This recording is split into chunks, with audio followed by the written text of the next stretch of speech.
అందరికీ నమస్కారం. Welcome back to my channel. Pithapuram. Pithapuram ఇక పవన్ కళ్యాణ్ గారు అక్కడి నుంచి ఎమ్మెల్యేగా ఉన్నారు కాబట్టి అది శాశ్వత ఎమ్మెల్యే, పిఠాపురం ఎమ్మెల్యే పవన్ కళ్యాణ్ గారి సీటు కాబట్టి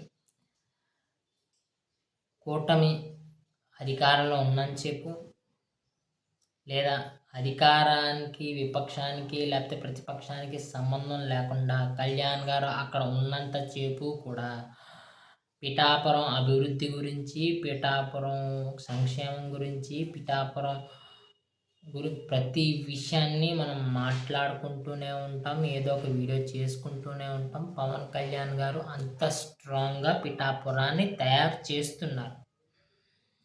అది పిఠాపుర వాస్తవ్యుల అదృష్టం అని చెప్పుకుంటూ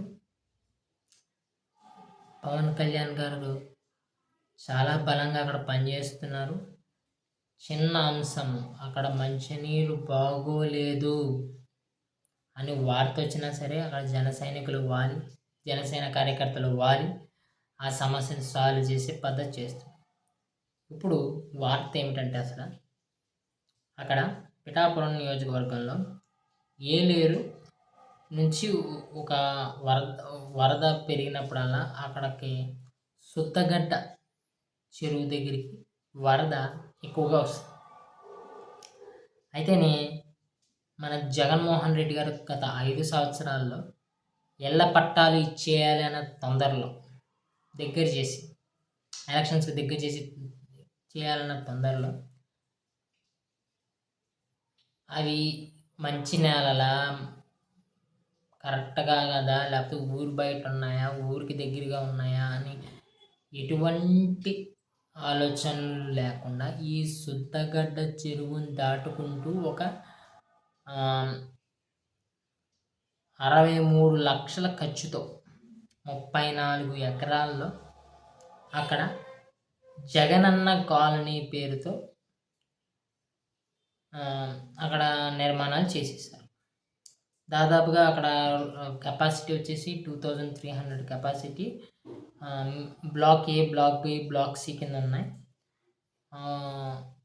అక్కడ 1500 పైగా ఇళ్లల్లోని జనాలు ఉంటున్నారు. మిగతా దాంట్లోని వేరే వేరే ప్రాంతాల నుంచి వచ్చి రెంట్ కొంటున్నారట. మరి ప్రభుత్వం ఇచ్చిన ఇళ్లల్లో రెంట్ కొంటున్నారు అంటే ఎవరైతే లబ్ధిదారులు పొందారో ఆ ఏరియాని ఇష్టపడినట్టే క్లియర్గా అర్థమవుతుంది. 2,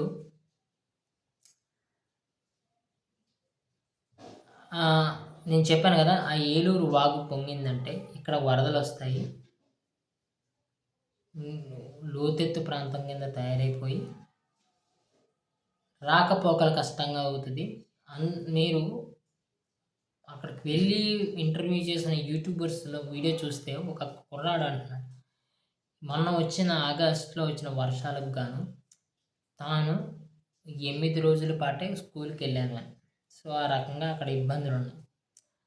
కళ్యాణ్ గారు అప్పుడు ఎలక్షన్స్ టైంలోనే లేకపోతే అంతకన్నా ముందే ఈ సమస్యను కనిపెట్టిన పవన్ కళ్యాణ్ గారు అక్కడికి వెళ్ళి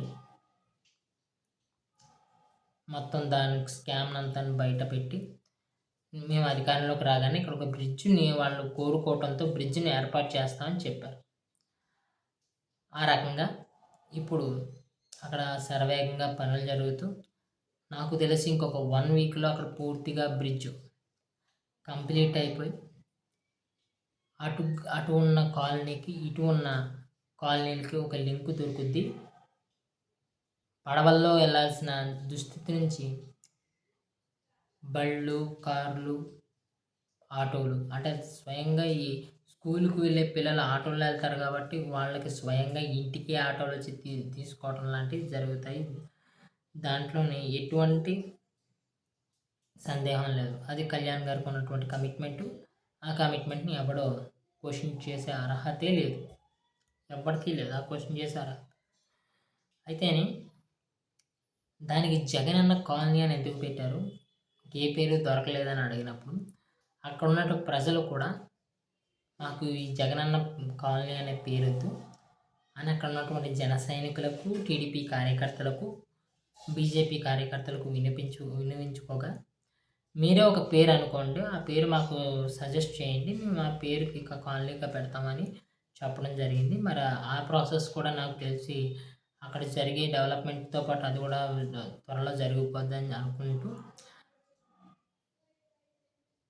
వీళ్ళ మూర్ఖత్వం చూడండి.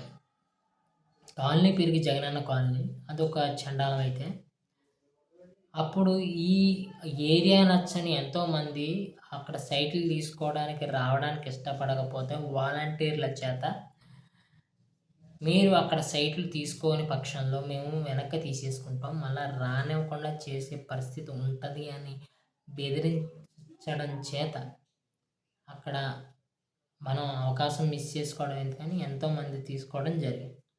అంటే అక్కడ వెళ్ళడం కూడా ఇష్టం లేదు. ఈ రకంగా పద్ధతి తయారైంది.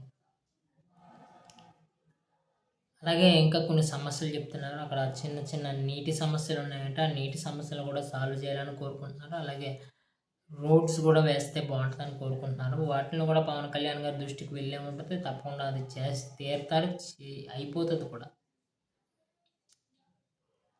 ఇక్కడ మనం చెప్పుకునేది వీళ్ళ అహంకారం, జగన్ ప్రభుత్వం గారి యొక్క అహంకారం.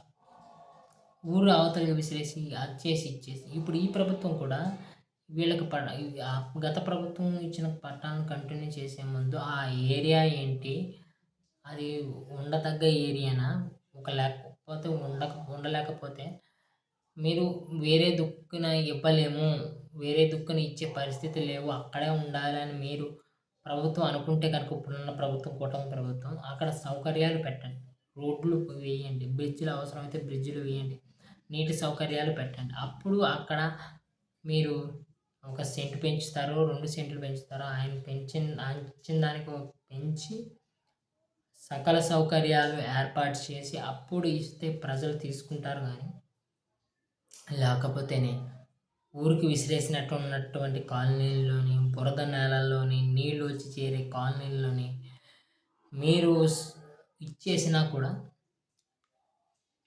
అది చివరికి జగన్ గారికి అస్త్రమే కూర్చుంటుంది. ఆయన అస్త్రం తయారు చేసి ప్రజల మీద వదిలినా చివరికి 2029లో అదే అస్త్రమే కూర్చుంటుంది. ప్రజలు అక్కడికి వెళ్ళే పరిస్థితులు ఉండవు. కాబట్టి జాగ్రత్తగా చూసుకొని ఈ కూటమి ప్రభుత్వం ఇప్పుడు ఉన్నటువంటి పేద మధ్యతరగతి జనాలకు ఇళ్ళ పంపిణీలు, లేకపోతే ఇళ్ళ స్థల పంపిణీలు చేయాలని కోరుకుంటూ, నా వీడియో కనుక నచ్చితే లైక్ చేసి, షేర్ చేసి, సబ్స్క్రైబ్ చేసుకోండి. Thank you.